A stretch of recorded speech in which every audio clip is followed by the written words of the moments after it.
June 19, 2003. 3 hours of screaming. A father strapped to a chair. Industrial staple gun. Phosphoric acid eating through skin. A metal bar. His daughter turned 21 yesterday. Today, she's tied up. Rope around her brother's neck. Gun barrel in her mouth. Their father's blood pooling at their feet. Then, sirens. The gang runs. Through fields, into darkness. They leave behind DNA. Cigarette butts. A bag of their own feces. And 4 broken human beings who will never be the same. Here's what the police can't explain. Someone called 999 while the torture was still happening. Anonymous. 7 words. There's been a murder at Burnt House Farm. They've never identified that caller. When detectives process the scene, they find DNA from 4 men. 3 are arrested within days. The 4th vanishes. Christopher Guest-Moore, BBC-trained surveillance expert, documentary researcher, criminal mastermind, boards a plane and disappears into Europe. For 16 years, he lives under a stolen identity, captaining luxury yachts, drinking wine on Mediterranean terraces, building a life while the Waters family waits for justice. But here's the part that should terrify you. Moore wasn't a street thug who got lucky. He was a £40,000 a year television researcher who'd infiltrated criminal gangs for the BBC and Channel 4. He knew exactly how police investigations worked. He'd filmed dozens of them.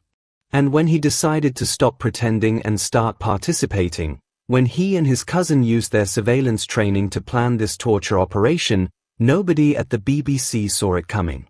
Or did they?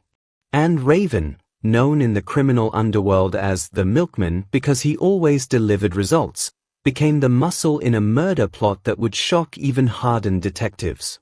This isn't the sanitized Netflix version. This is what actually happened, and what the mainstream coverage deliberately left out. If you're here for real UK organized crime stories, the ones that go deeper than headlines, hit subscribe right now and turn on notifications. We're just getting started, and what you're about to hear gets darker. Let's go back to the beginning. Because to understand how this happened, you need to understand who Brian Waters really was, and why his life was worth £20,000 to the wrong people. Cheshire police received that anonymous call at approximately 4:47 a.m. Dispatch sends 2 patrol cars to Burnt House Farm near Knutsford, a remote property surrounded by fields, invisible from the main road. What they find when they enter the milking parlour will be described in court as one of the most sadistic crime scenes in modern British history. Brian Waters, 44 years old, father of 2. Dead from what the pathologist will later count as 123 distinct injuries. His body is still warm. His children, Gavin and Natalie, are still bound. Still traumatized. Still processing what they've just witnessed. Natalie had celebrated her 21st birthday less than 24 hours earlier. Now she's sitting in a pool of her father's blood, rope marks on her wrists, trying to explain to police officers what happened. Gavin has rope burns around his neck. He'll later testify that one of the attackers held the rope like a noose, tightening it whenever his father refused to talk. His wife Julie was being dragged through the front door by 2 men who just ransacked their family home in Nantwich when those sirens started wailing. The attackers dropped her and ran. 19-year-old Suleiman Rozok, who worked at the farm helping Waters with cultivation, is alive but barely. Phosphoric acid burns. Staple wounds across his torso.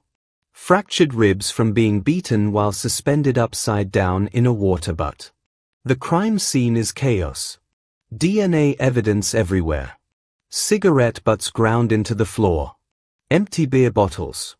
Fast food wrappers. These men didn't rush. They took their time.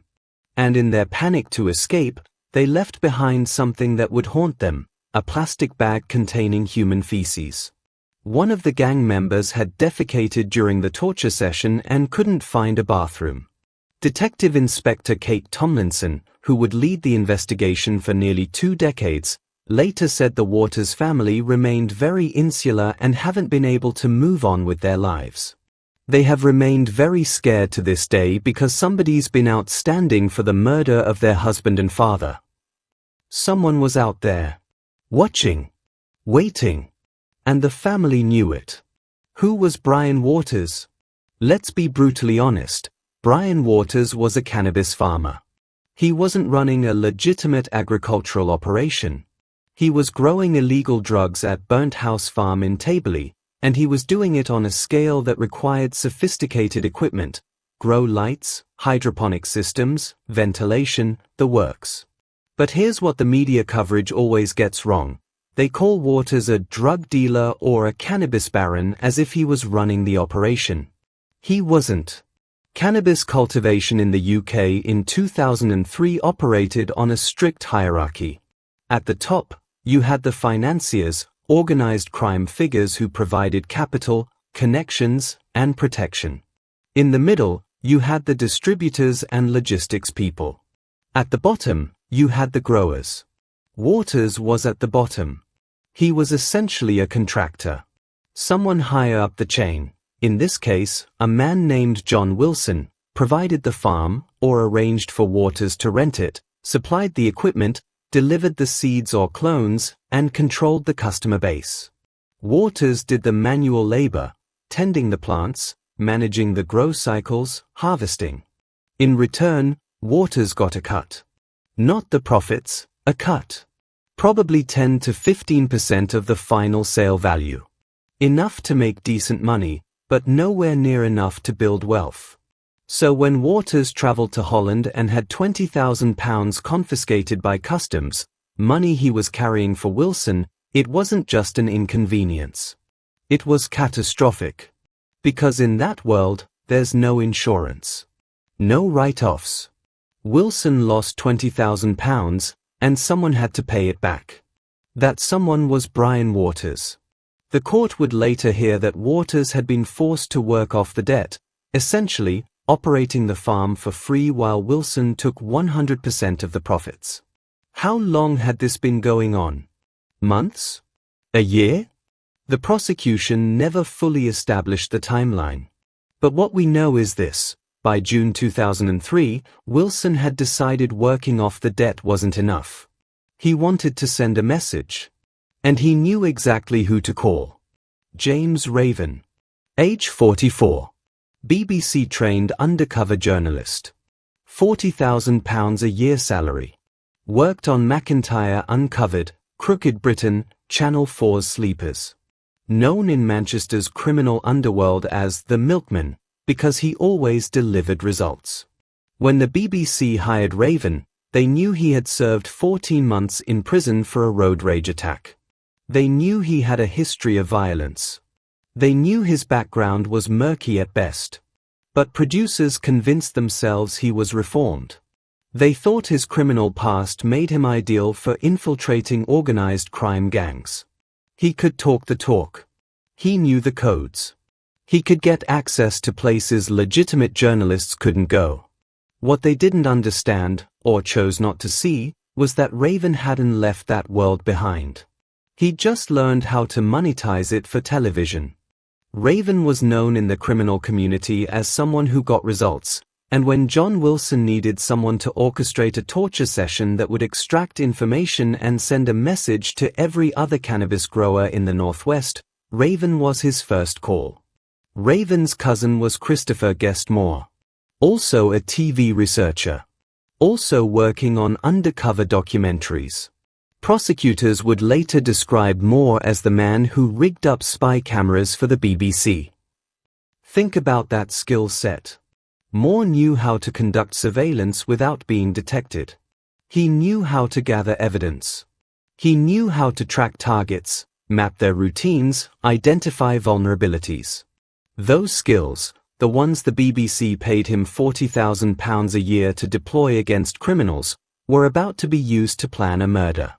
If you're starting to realize how deep this goes, how many institutional failures had to happen for this crime to occur, hit that like button and share this video. This isn't just about one murder. This is about an entire system that enabled it. Stay with me. The gang had 4 core members. John Wilson, the boss, the financier, the man Waters owed £20,000. James Raven, the milkman, the enforcer, the man who knew how to make people talk. Otis Matthews, the muscle, the extra body, the man who followed orders. And Christopher Guestmore, the surveillance expert, the planner, the man who would become one of Europe's most wanted fugitives.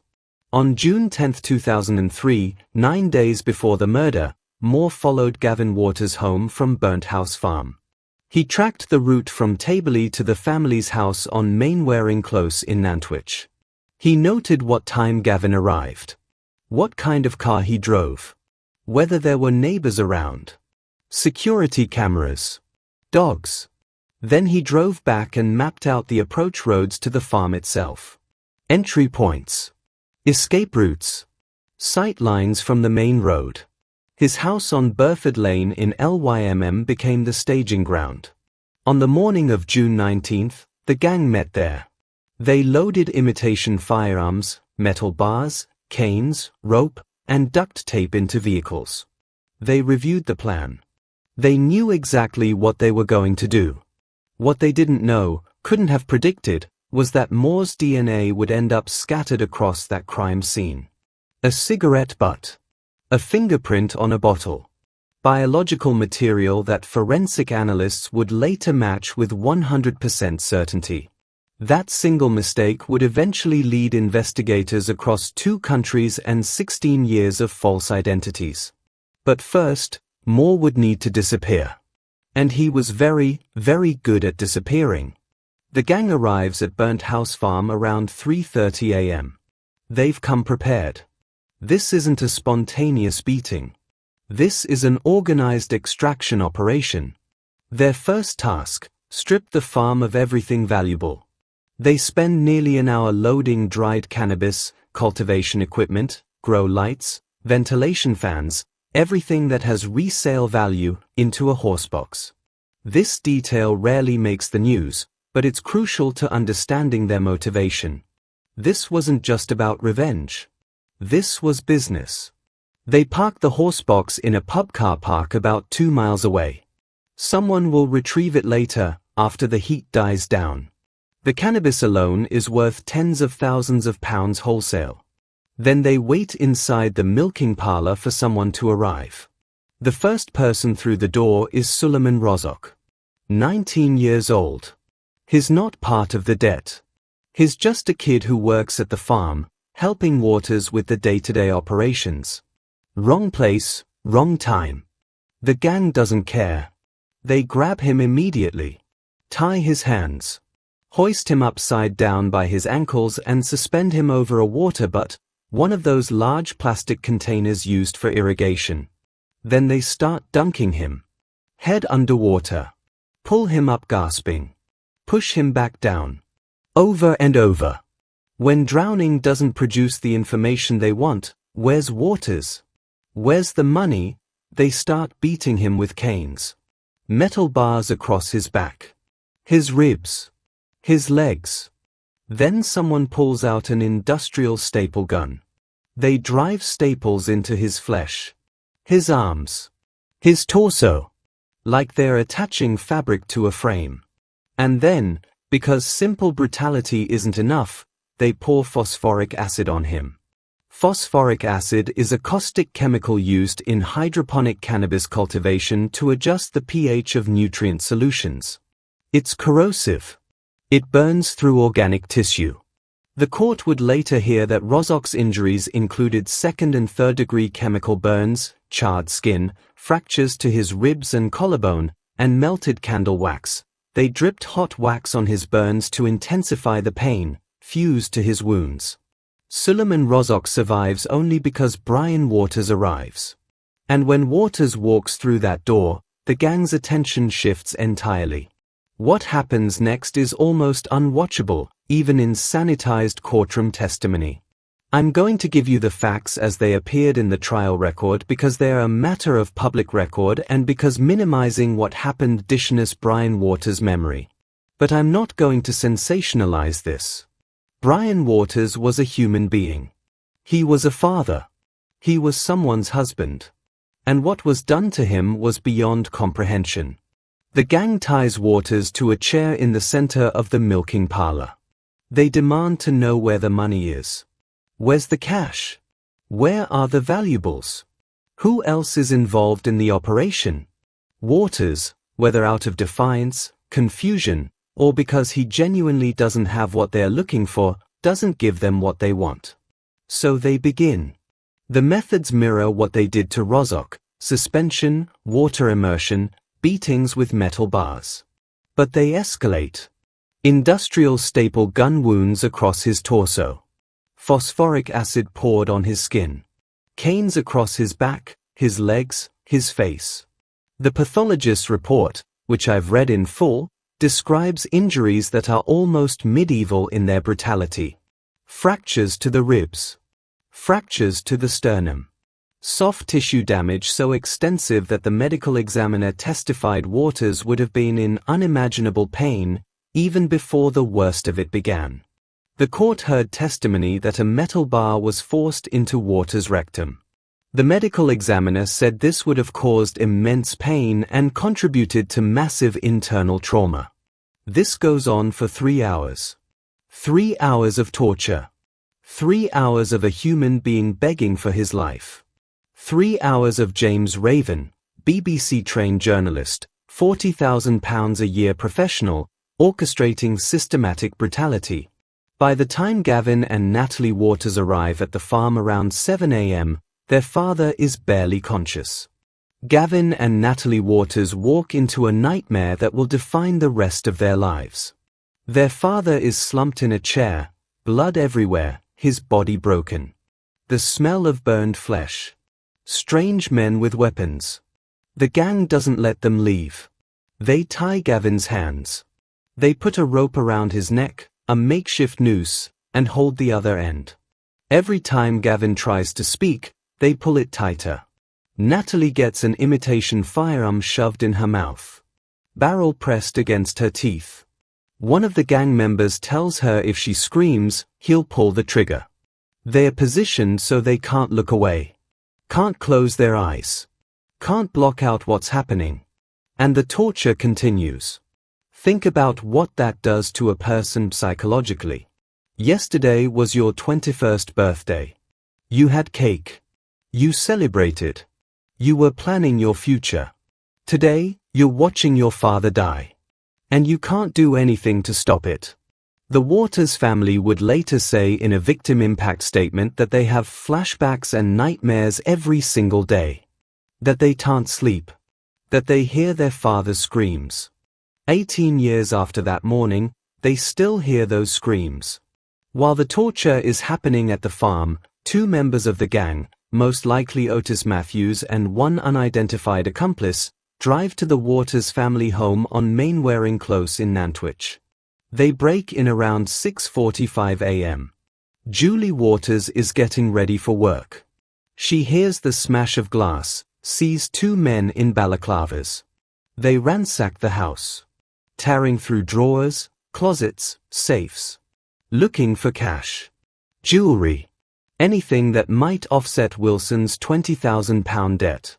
They find some money, how much was never disclosed in court, and then they find Julie. She's dragged out of the house, shoved into a vehicle, and driven to Burnt House Farm. Imagine that journey. You don't know where you're going. You don't know why. You're terrified. And then you pull up to a farm and hear sirens. Because at almost the exact moment Julie arrives, someone makes that 999 call. Here's the mystery that has never been solved.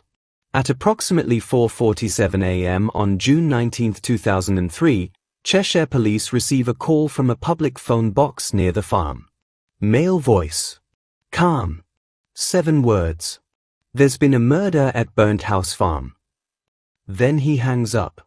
Who made that call? It wasn't the Waters family, they were all tied up. It wasn't Suleiman Rozok, he was barely conscious. It wasn't a neighbor, the farm is too isolated, and the milking parlour is soundproofed enough that screaming wouldn't travel. That leaves 3 possibilities. 1. Someone in the gang developed a conscience. Maybe they signed up for a beating and didn't expect 3 hours of torture. Maybe they panicked when they realized Waters was dying. So they slipped away, found a phone box, and made the call anonymously.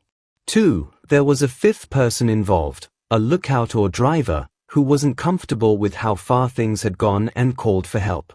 3. A civilian, maybe someone driving past who heard something, saw something, called it in without identifying themselves because they didn't want to get involved. The investigation files don't definitively answer this question. No fingerprints on the phone. No CCTV cameras nearby in 2003. No witnesses who saw anyone using that phone box around that time. But here's what we know, whoever made that call saved Julie Waters' life. Because when those sirens started echoing across the Cheshire countryside, the gang panicked and ran. They fled through fields, leaving behind DNA, fingerprints, cigarette butts, a bag of feces, evidence everywhere. Brian Waters died in that milking parlour before the ambulance arrived. But his family survived. This case has layers that go way beyond what made the papers. If you think more people need to hear the full story, share this video right now. And if you haven't subscribed yet, what are you waiting for? Hit that button. Back to the investigation. The forensic analysis comes back within 72 hours. In 2003, DNA processing wasn't as fast as it is today, but the sheer volume of biological evidence at Burnt House Farm means results come quickly. Cheshire police know exactly who they're looking for. John Wilson, James Raven, Otis Matthews, Christopher Guest Moore. Wilson, Raven, and Matthews are arrested within days. They're not sophisticated enough to run. Raven actually stays in the area, apparently convinced his BBC credentials and "I was researching a documentary" story will hold up. It doesn't. But Moore? Moore vanishes. Here's the timeline that mainstream coverage always skips. Moore fled to Spain just 2 days after the murder. 2 days. The DNA results weren't even back yet. The police hadn't publicly identified suspects. How did he know to run? The most likely answer: someone tipped him off. Someone inside the investigation or close to it, maybe a corrupt officer, maybe a criminal associate with police contacts, warned Moore that his DNA had been found at the scene. Moore doesn't panic. He doesn't make amateur mistakes. He goes to Manchester or Liverpool airport and boards a flight to Spain under his real name. At this point, there's no warrant. No red flag in the system. He leaves the UK completely legally. And then Christopher Guest Moore ceases to exist. Moore spent time in Spain after fleeing the UK, though exactly how long remains unclear. What we know is that by 2004 or 2005, he's established himself in Malta. Malta in the mid-2000s was perfect for someone like Moore. EU accession had just happened in 2004, meaning freedom of movement across Europe. Banking regulations were still relatively loose. The British expatriate community was substantial. Thousands of Brits lived there, worked there, retired there. Another English face didn't raise eyebrows. Moore becomes Andrew Lamb. Not just a false name, but a stolen identity. He's not just making up a name, he's assumed someone else's identity, complete with documentation. How does he do this? The details were never fully explored in court, but there are established methods. Finding someone who died young, before they'd have extensive records. Obtaining their birth certificate. Using that to build secondary documents like passports and driver's licenses. Creating a paper trail that looks legitimate. Moore sets himself up as a yacht captain. He's ferrying wealthy clients around the Mediterranean. Docking in Valletta. Making small talk about sailing routes and weather patterns. accepting payment in cash. His living well. Not extravagantly, that would draw attention, but comfortably. And every night, he goes to sleep knowing 4 people survived who can identify him. Knowing forensic evidence ties him conclusively to that crime scene. Knowing that somewhere, police are still looking. At some point during his years in Malta, we don't know exactly when, Christopher guessed more attempts to remove his fingerprints. Think about what that means psychologically. You've been living under a false identity for years. You've convinced yourself you're safe. But that one fear keeps gnawing at you. What if someone takes your fingerprints? So Moore tries to cut them off. This isn't a spur-of-the-moment decision made drunk at 2 a.m.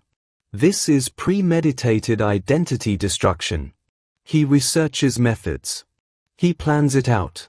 The attempt fails. Fingerprint removal is extraordinarily difficult.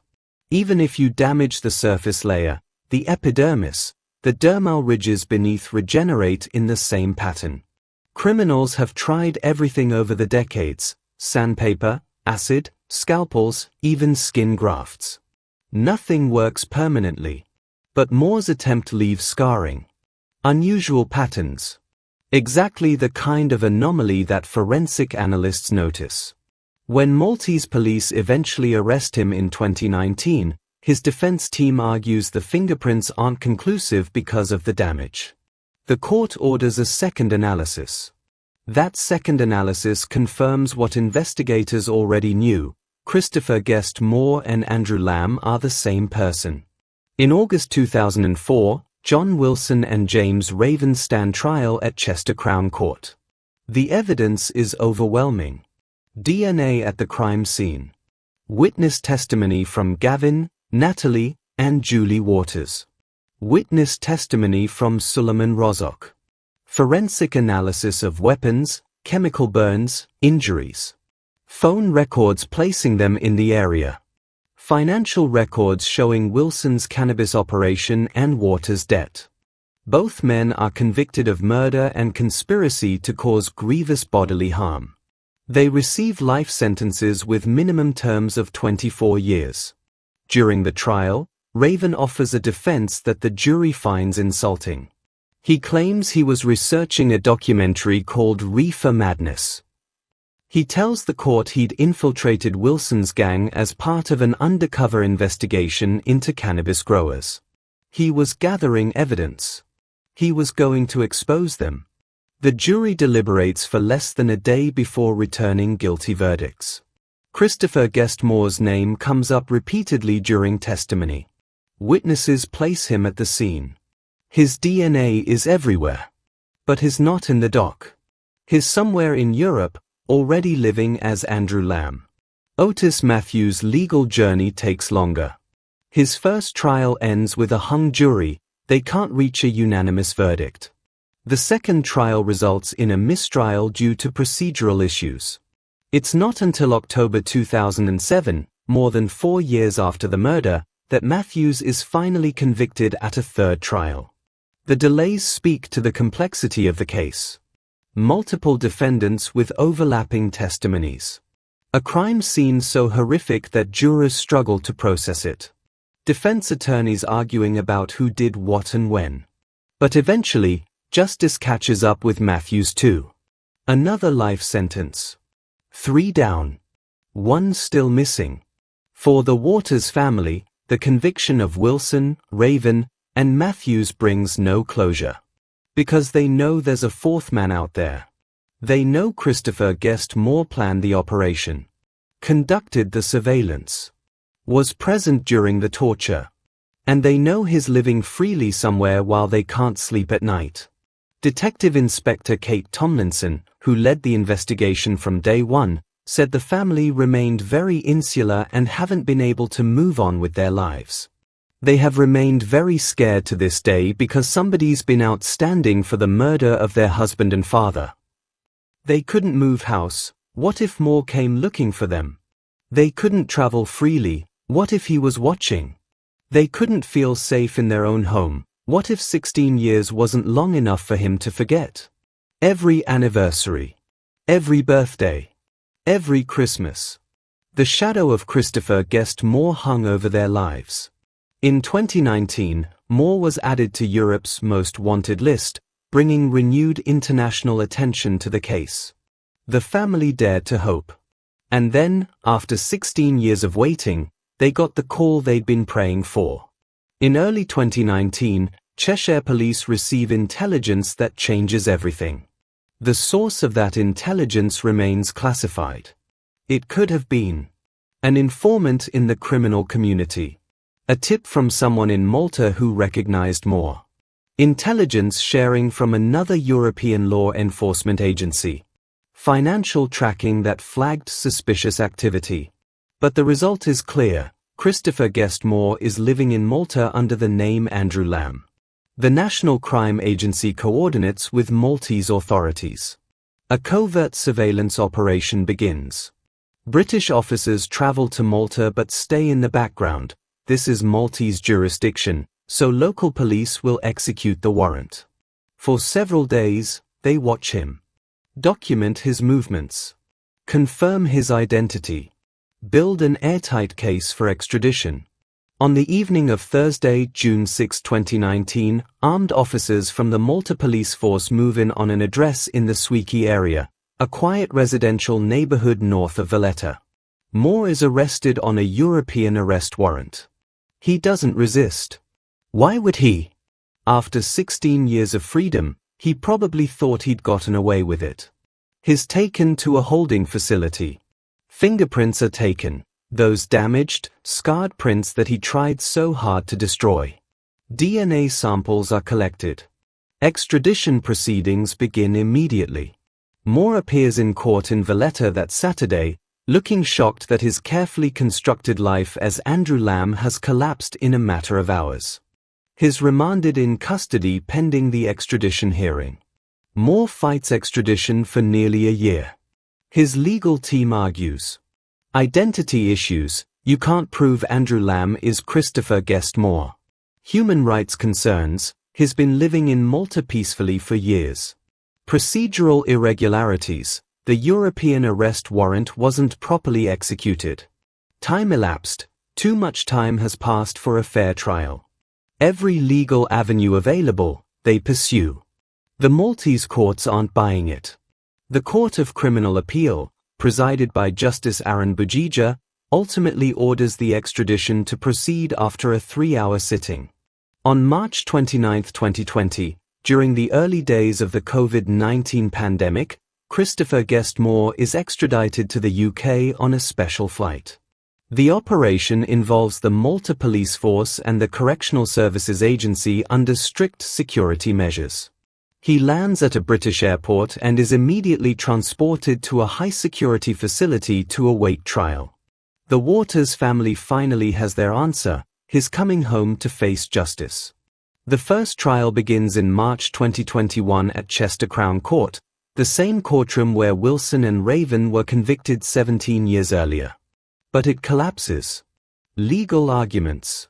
Procedural issues. The case is so old, so complex, that even getting it before a jury proves difficult. A second trial is scheduled for later that year. This time, prosecutors are ready for every defense strategy. This time, the trial proceeds. The evidence hasn't weakened with age. Moore's DNA from the crime scene. Witness testimonies from the Waters family identifying him. Forensic analysis of the torture implements. Phone records placing him in the area.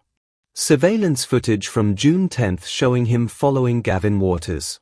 Moore's defense team argues he was researching a documentary, the same excuse Raven used. They claim he was observing, not participating. They argue his damaged fingerprints create reasonable doubt about identity. The prosecution methodically dismantles every argument. If he was researching a documentary, why did he flee to Spain within 48 hours? If he was innocent, why did he live under a stolen identity for 16 years? If he wasn't involved, why was his DNA all over the crime scene? The jury deliberates. On December 9, 2021, they return a verdict: guilty of murdering Brian Waters. Guilty of conspiracy to cause grievous bodily harm to Suleiman Rozok.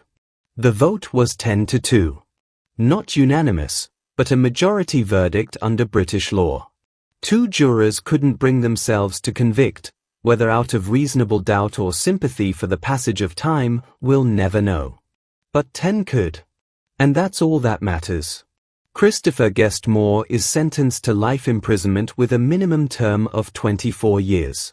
With credit for time served in Malta and the UK, he'll be eligible for parole consideration around 2043. He'll be in his 70s. The judge notes that if the murder had occurred after the 2003 Criminal Justice Act reforms came into effect, Moore would be facing a minimum of 30 years as a starting point. But sentencing rules at the time of the offense limit the term. Moore shows no emotion as the verdict is read. No remorse. No acknowledgement of what is done.